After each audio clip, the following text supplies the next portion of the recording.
Hello students, welcome to life at AMU class 11 के preparation के लिए बच्चे बहुत परेशान रहते हैं और सबसे ज़्यादा डिफ़िकल्ट भी माना जाता है एएमयू के क्लास 11 साइंस का एंट्रेंस। मतलब डिफ़िकल्ट नहीं, क्योंकि कंपटीशन उसमें ज़्यादा होता है इसलिए उसे डिफ़िकल्ट का नाम दे दिया गया।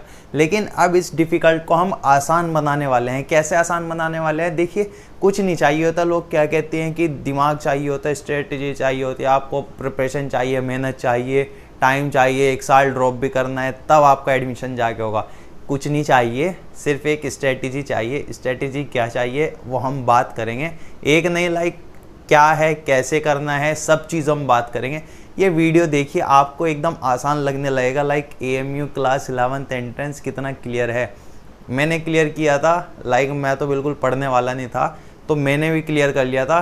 तो आप पढ़ने वाले भी हैं तो आप तो बस फिर टेंशन फ्री हो जाना। बस आपको करना क्या है, वीडियो सुनिए और जो मैं बताऊंगा उसे फिर फॉलो भी करना है। वीडियो ही नहीं देखनी, मैं ये नहीं कहूँगा मेरी वीडियो देखिए, ये आपकी वीडियो है, आपके लिए। सबसे पहले देखिए, एंट्रेंस अगर क्लियर करना है तो इसके बारे में जानना एकदम A to Z ज़रूरी है। ज़रूरी क्या है? ज़रूरी बातें मैं बताऊंगा। देखिए, सबसे पहले क्या होता है, एंट्रेंस देने के लिए आप अपीयर कर सकते हैं। आप एलिजिबल हैं या नहीं, वो सबसे बड़ी बात होती है। तो एलिजिबल हो रहे हैं या नहीं हो रहे हैं तो उसका मैं बताता हूँ। आपको 45% मार्क्स चाहिए होंगे, कोई ज़्यादा नहीं है, सबके ही आते हैं। किसमें? 10th क्लास में आपको चाहिए होंगे। इंग्लिश, साइंस और आपको मैथ्स का एवरेज निकालना है और बाकी भी सब्जेक्ट निकाल दे, 3 सब्जेक्ट का, ठीक है। तो आप हो जाएंगे। और आप 19 साल के होने चाहिए 1 जुलाई को। 1 जुलाई जो ये हो रही है, इससे पहले आप 19 साल के होने चाहिए। अगर इससे पहले 19 साल से ज़्यादा हो रहे हैं तो आप एलिजिबल नहीं हैं। तो आप 19 साल के होंगे, सभी होंगे, इतना बड़े कोई बच्चे भी नहीं देते, ठीक है। और उसके बाद आपका इसमें देखिए 5 स्कूल्स हैं आपके। 5 स्कूल में कितनी कितनी सीट्स हैं? एक में 650 है, ऐड ऑन कर लेना बाद में। एक में 55 है, एक में 50 है, एक में 360 है। नहीं, ये तीनों हो गई बॉयज़ की, और 360 120 हो गई गर्ल्स की। ये गर्ल्स, ये बॉयज़। तो मुझे तो लग रहा है 750 ही आपके सीट है और इसमें 480। मतलब इतने बच्चे क्लियर होते हैं। कहते हैं कि 100-150 होते हैं, इतने सारे बच्चे सिलेक्ट होते हैं। बस स्कूल्स का डिफरेंस है। स्कूल किसी में भी हो जाए, आप एडमिशन ले लेना। अब ये मत पूछ, अब मैं डिटेल नहीं करूँगा, कौन सा स्कूल बता रखी है मैंने पहले एएमयू के स्कूल्स के बारे में। तो अब कोई भी स्कूल में होगा, मैं ये कह रहा हूँ एडमिशन ले लेना है आपको। एक में हॉस्टल मिलता है बस, सीनियर सेकेंडरी में। गर्ल्स का आपका दोनों में मिल जाता है, ठीक है। तो ये तो हो गया, आपके इतनी सारी सीट्स हो गई। टेंशन फ्री, थोड़ा रिलैक्स फ्री हुआ होगा कि इतनी सारी सीट्स हैं। मतलब अगर चलो 10,000, 15,000, 20,000 बच्चे भी दे रहे हैं तो अराउंड 1,000 सीट्स हैं। फिर सेल्फ फाइनेंस की भी हो जाती है, इतनी सेल्फ फाइनेंस में भी सीट्स हैं। सेल्फ फाइनेंस इसके बाद आता है, वो अलग टॉपिक हो गया। इसके बाद अब सिलेबस आपको देखना है। सिलेबस क्या है आपका?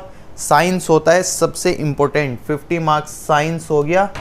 50 मार्क्स का आपका साइंस हो रहा है। लाइक आधे मार्क्स हो गए हैं। कट ऑफ मेरे हिसाब से 75-70 अराउंड आपका एडमिशन कंफर्म हो जाता है। तो आधे तो यही हो गए। अब आपको 25 लाने। इसमें से अगर 40 भी लेकर आ जाएं, आप 40 भी लेकर आ जाएं तो बहुत बड़ी। वैसे 45 का टारगेट रखना है, तब 40 आएंगे, मैं क्लियर बता रहा हूँ आपको।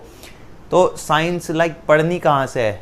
सीधा NCERT बुक्स हैं जो आपने 9th-10th में पढ़ी है। 10th से ज़्यादा आता है, 75% 10th से आता है, 25 के अराउंड 9 से। दोनों क्लासेस का आएगा। दोनों क्लासेस की NCERT अगर आपने पढ़ ली, कैसे पढ़नी है? एक लाइन भी आपको छोड़नी नहीं है। एटलीस्ट इतना तो याद रखना है कि हाँ भाई, ये वर्ड आ जाए, ये लाइन आ जाए, इसका ये वर्ड पूछ लिया जाए, MCQ दे दिया जाए, मैं ये वर्ड बता दूंगा, हाँ यही वाला वर्ड था इस लाइन में। तो ऐसे करके आपको याद रखना है। तो आपको ये चीज़ें रखनी है। फिर आपका मैथ्स आता है। मैथ्स में तो क्या, मैथ्स में तो आपको तैयारी करनी है। एग्जैक्ट आप सोल्व कर देंगे, उसमें तो तुक्का मारने कोई मसला ही नहीं, सोल्व कर देंगे। अच्छे से प्रिपेयर करना है, पढ़ना है। मैथ्स तो मुझे तो इंटरेस्टिंग लगता है, लोगों को बोर लगता है, बेकार लगता है, लेकिन मैथ्स आप करेंगे। 20 ये आपका 30 मार्क्स का आएगा। 30 मार्क्स का मेरे एंट्रेंस में 20 मार्क्स का आया था। 20/20 आ गए थे मेरे तो। खैर, अब मुझे इंटरेस्ट था इस वजह से तो वो अलग बात है, लेकिन आप भी लेके आ जाएंगे, कोई बड़ी बात नहीं है। मतलब मेरे जैसा बच्चा जब ला सकता है 20, तो आपके 30/30 आ जाने चाहिए। 28 मान के चल रहा हूँ मैं, आपके 28 आ जाएंगे, ठीक है। चलो 25 ज़्यादा कम से कम। जनरल नॉलेज आती है जीके, 10 मार्क्स की आती है, 10 मार्क्स जीके। जीके कहाँ से करें? गाइड आती है, गाइड में से पढ़ लें जीके, और इंडो इस्लामिक होती है, इंडो इस्लामिक आपकी वो भी 10 मार्क्स की। ये दोनों गाइड से कर लें। गाइड तो आप ले लेना क्योंकि वो एनसीईआरटी से पढ़ने हैं जो मैंने बताया, साइंस और मैथ्स, लेकिन गाइड से भी एक बार आपको देखने हैं। जब आप एनसीईआरटी करेंगे तभी गाइड करना, मेरी बात मानिए।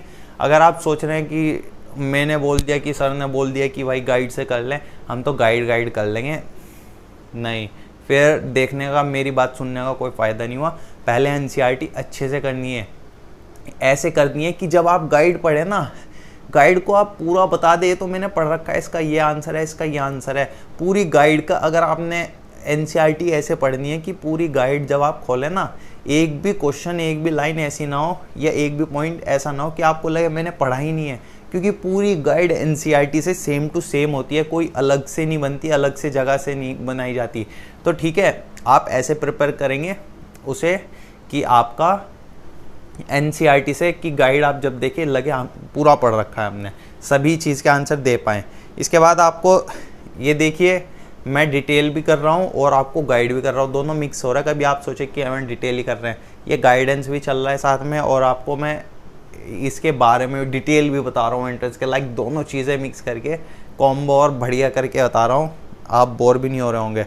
बाकी चीज़ क्या होती है ये तो मैंने बता ही दिया, कट ऑफ भी मैंने बता दी है। इसके बाद आपको ये है कोटा वगैरह की बात होती है कि हमारे पास कोटा है, ये है, तो कोटे वगैरह की आप टेंशन मत लीजिए, कोटे को आप एक तरफ रख दीजिए, 70 मार्क्स का टारगेट ले चलिए। अब अलग अलग कोटे होते हैं, ओबीसी वगैरह, 5 मार्क्स से अराउंड आपको फ़र्क रहता है। इसके बाद आपका इंटरनल कोटा है, इंटरनल में थोड़ा ज़्यादा रहता है, 15-20, 10-15 का भी रह जाता है, ज़्यादा 20 का भी रह जाता है, तो फ़र्क रहता है। फिर इंटरनल का सेल्फ फाइनेंस भी हो जाता है। इंटरनल वाला की टेंशन मत लीजिए, एक्सटर्नल है तो आप अपना सोचिए, इंटरनल भी ये मत सोचिए कि आपका आसानी से हो जाएगा। इसके बाद आपका क्या है, लास्ट ईयर पेपर पे मैं हमेशा बोलता हूँ वो तो करने ज़रूरी है, आपको गाइडेंस मिलेगा, टिप्स मिलेंगी। मैं देखिए जब रिव्यूज़ लेता हूँ उनसे पूछता हूँ लास्ट ईयर पेपर किए थे, कितने साल के किए थे, और आपको लगा कि कोई क्वेश्चन रिपीट हुआ है, उसमें क्वेश्चन रिपीट के लिए मैं नहीं बोलता कि आपके 2-4 क्वेश्चन रिपीट हो गए। 10 साल के क्वेश्चन किए आपने, 1000 क्वेश्चन किए, उसमें से 2 क्वेश्चन आ गए, खुश हो रहे हैं, हाँ 2 क्वेश्चन आए हमारे लास्ट ईयर पेपर में, वो खुशी की बात नहीं है, वो खुशी की बात नहीं होती। चाहे आपका एक भी नंबर का नहीं आया, खुशी की बात ये होती है आपको पैटर्न पता चला, कैसे पहले पैटर्न आ रहा है, इस बार कैसा आया, आपको समझ आ जाता है। आप बैठते हैं, आप पेपर में गए, देखा यार क्वेश्चन तो बहुत ईजी है, एक कहेगा यार क्वेश्चन बहुत हार्ड है। ईजी क्यों बोले उसने? ईजी इसलिए बोले क्योंकि उसने पहले क्वेश्चन पेपर किए हुए थे और पता भी था, उसे आता भी था, पढ़ के भी आया, पहला पॉइंट। दूसरी बात ये, उसने पहले क्वेश्चन पेपर देखे थे, वो हार्ड थे, इस बार ईजी आया है, इसलिए वो ईजी बोल रहा है, ठीक है। तो आपको हार्ड लगता है तो इसलिए लास्ट ईयर पेपर भी करें, एनसीईआरटी मस्ट है, और आपका घबराना नहीं है, बिल्कुल ईजी होता है, कुछ नहीं। सीट से मैंने बता दी, कॉन्फिडेंस आ गया होगा, बिल्कुल प्रेशर नहीं लेना, बहुत आसानी से आप बैठेंगे, एंट्रेंस में करेंगे तैयारी क्या, बस मैं मानता हूँ 1 महीने भी आप पढ़ लेंगे ना, 1 महीना बस बोलते हैं बच्चे सर 1 महीने में हो जाएगा क्या हमारा एंट्रेंस क्लियर। मैं बोल रहा हूँ 1 महीने ही आप पढ़ लीजिए, लेकिन सही से पढ़िए कि आप पूरा सिलेबस कवर कर पाएँ, बाकी एंट्रेंस क्लियर होगा, ये मैं बता रहा हूँ, आपको वादा कर रहा हूँ। तैयारी कीजिए अच्छे से जैसे मैं बताया, और कमेंट करिए, कोई भी बात होगी इंस्टाग्राम पे फॉलो कर लीजिए सैयद फजील के नाम से, वहाँ पे आपको रिप्लाई कर दूँगा। बाकी चैनल सब्सक्राइब किए बिना नहीं जाइएगा, आगे इससे भी बढ़िया वीडियो आने वाली है। Thank you.